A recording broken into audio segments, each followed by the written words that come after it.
Emergency Relief Coordinator, Ms. But neither was the crisis ignored as some. 12.4 million people in Kenya, Ethiopia, Somalia and Djibouti are in dire need of help, and the situation is getting worse. A little less than 2 weeks ago, we declared a famine in 2 regions in Somalia.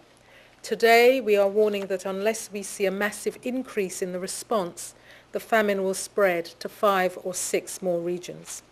Tens of thousands of Somalis have already died, and hundreds of thousands face starvation, with consequences for the entire region.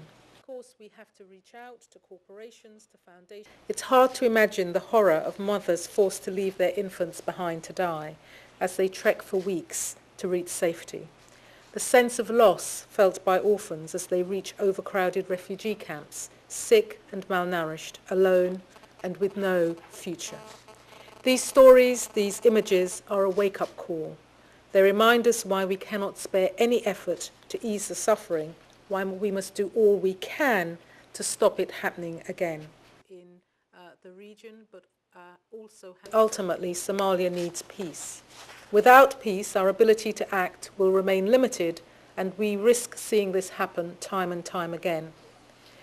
There is a limit in that situation to what we as outsiders can do. As the international community, we are the third line of response.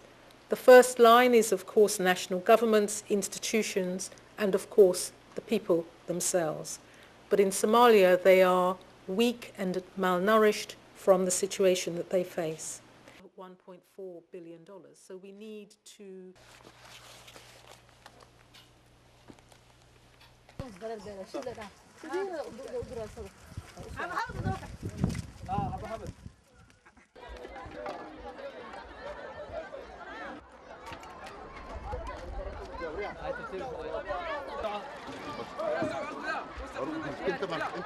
انت مر